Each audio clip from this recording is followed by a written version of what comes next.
Greetings, YouTubians, and welcome back to Wayne Sharp World, where today we have another new Civivi on the channel. It's been a minute, but this one here is a pretty interesting Civivi. This one really got my attention with the blade shape, and it is none other than the Civivi Terrax. Now, before I go any further into this review, I'd like to thank you guys for tuning in today. If you like what you see, please do me a huge favor, hit that subscribe button, follow along, and I will continue to bring you the content. I also want to let you guys know that today's episode is brought to you by Blade Ops. Look them up for all things sharp. Hop on over to their website and check out their amazing selection of EDC knives and gear. Now, with that being said, let's get right into this review and take a look at some overall specs on this knife right here.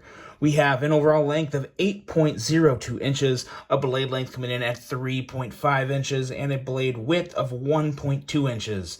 Blade thickness on this guy is the standard 120 thousandths with a Nitro V blade steel, a beautiful drop point style blade, a high flat grind, a handle length coming in at 4.52 inches, and a handle thickness at 430 thousandths.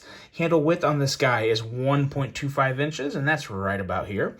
We have a handle material of G10 and stainless steel. Not your normal setup for a Civivi handle. There are some pros and there are some cons. We will touch on that here in just a bit. And we have a locking mechanism of a frame lock with the user of a typical left or right hand carry, which most Civivis do come that way, and that's usually appreciated by the entire community. And we have a weight coming in at 4.93 ounces. Now that should be expected with a stainless steel handle. Somewhat of a drawback, not that big of a deal, but just know that obviously this is going to be heavier than your typical Civivi and G10 or something like that. The price is a little interesting on this, $105 for this Civivi. That is definitely not the norm for a Civivi. We will talk a little more about that here in a bit, but now let's move the valet tray out of the way.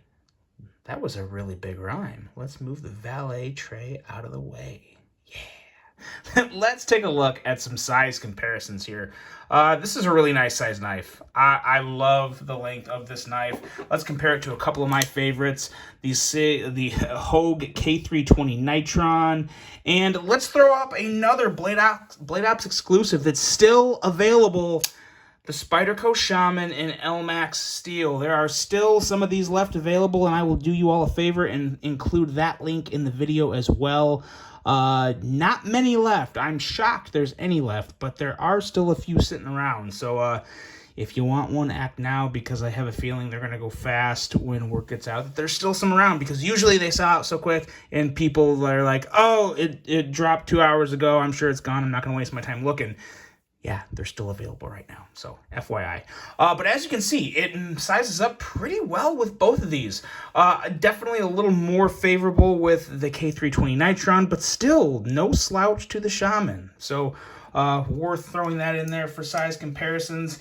And then we also have, of course, a couple Civivis, and those would be right here. We have your Civivi Conspirator, one of the newer button locks from Civivi, as well as arguably my all-time favorite Civivi, the Brazen. It may have been surpassed by a button lock model this year. I cannot confirm nor deny that yet, but there is a video coming later this year of my favorite Civivis. But as you can see, very good size comparison there.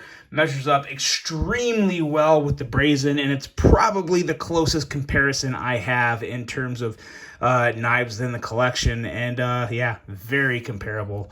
Slightly wider blades, slightly different handle shape, and the Brazen is obviously a little lighter since it's just G10, but very close in comparisons there. Now, let's bring the tray back. That did not rhyme, but let's talk about this knife right here.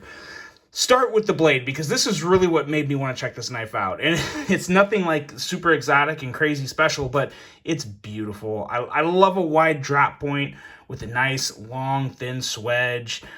Thin behind the edge. We're looking at 17 thousandths, so nice and slicey. And excellent thumb studs and flipper. We'll talk more about those when we get to the action. Actually, let's look at that flipper right now, because yeah, I knocked Civivi on some things, but I gotta say, they've got the flipper game. Again, cat hair not included. they've got the flipper game on lock, because that is perfect flipper jimping. Love seeing that around the end of it there. Just perfect traction on that flipper tab.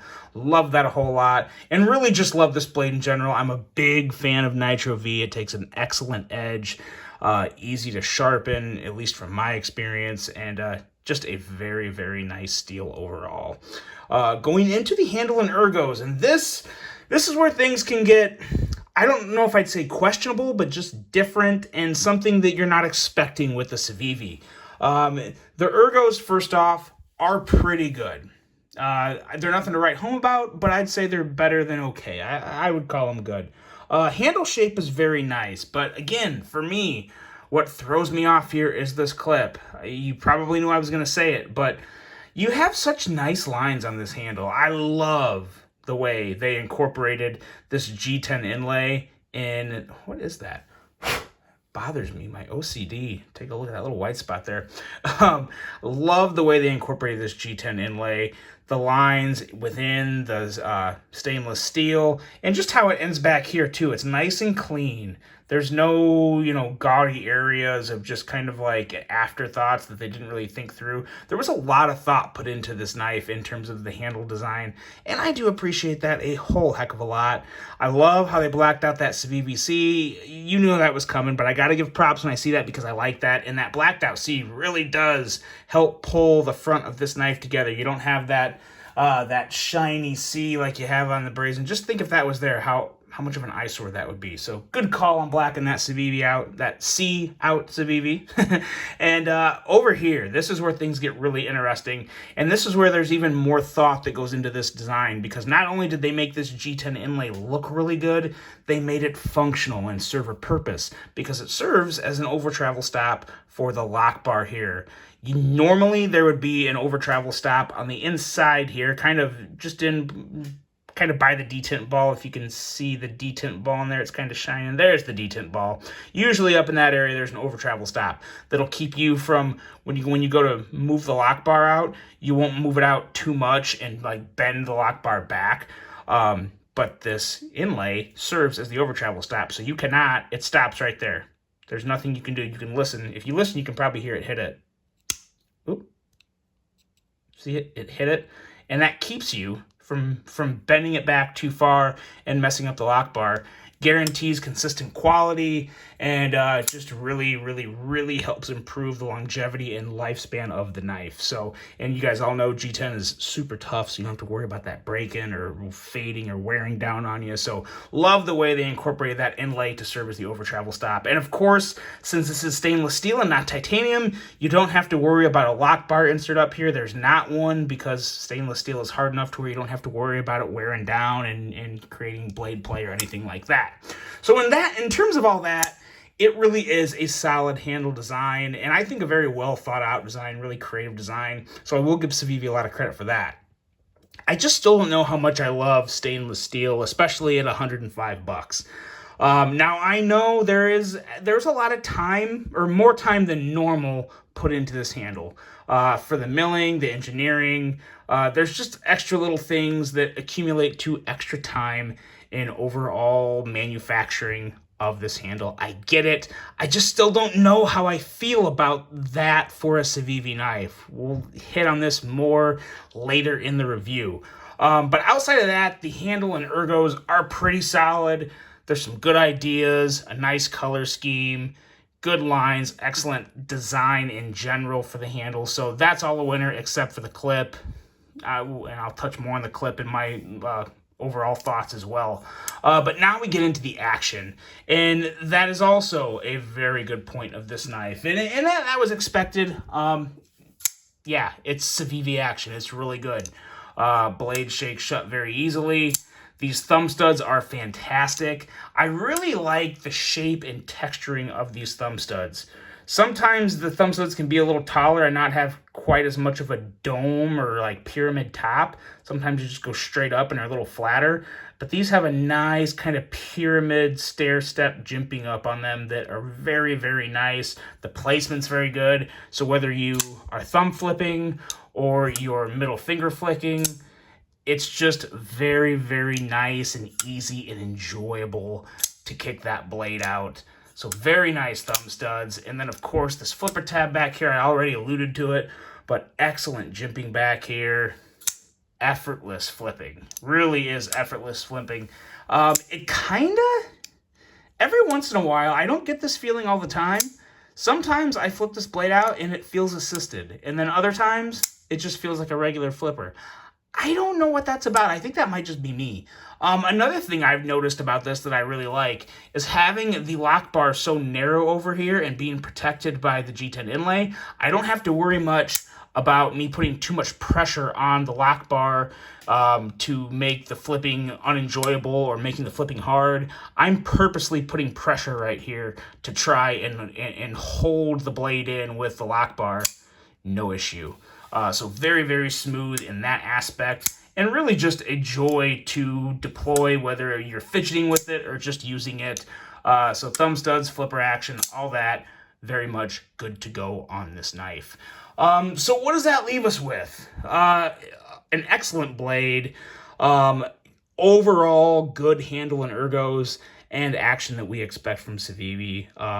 Very nice action. My thoughts on this knife. I'm very twisted. What we have here is a Civivi that, in my opinion, really should have been in the Wii lineup. And now just hear me out. Nitro V stainless steel G10. Regular clip that does not impress me at all and doesn't look good on this knife. $105. You know, it's not terrible. It's not very intriguing to me, though. I would be a buyer in the Wii lineup with, give me 20 CV, give me titanium, give me carbon fiber, and give me a nice milled clip that is set back here and is running in line, that's complementing this inlay here, that is a little more aesthetically pleasing, has more lines flowing together. Give me all that, and I would buy this knife. With my own money, with no discount. That would be a amazing knife, an absolutely amazing knife, because I love this blade. I really do like the handles. I don't have any real reason to truly dislike the stainless steel. I think my only problem with the stainless steel is I'm paying $105 for stainless steel. If it was more in that, that $75, $80-ish range from a Civivi lineup, that would make a little more sense to me. I understand there's a little more labor time into the overall manufacturing of a handle like this, but it still doesn't quite do it for me in terms of what I'm buying. I would love to see a Wii lineup model of this knife. Make it the Tarax Premium or Tarax Special. I don't know. But give me 20 CV, give me titanium, give me nice carbon fiber, and give me a milled clip, and let's call it a day.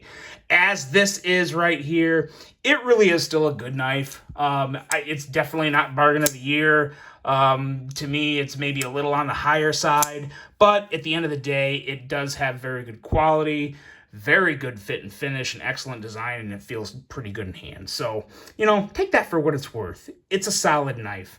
And it's nice to see Civivi trying stuff like this. You haven't seen them really take this type of dive in terms of a little more complicated design, I guess, in terms of a manufacturing standpoint. So that's kind of impressive. It's nice to see them try something out of the box. And at the end of the day, I think they did a good job of it in terms of, just fit and finish and executing a plan. I think it was okay, but I want to see that Wii. I want to see that Wii edition of this knife. But that's it, guys. That's the Civivi Tarax. Let me know what you think of that. Really hope you enjoyed this one. Hope you have a great rest of your day. And until the next one, I'm out.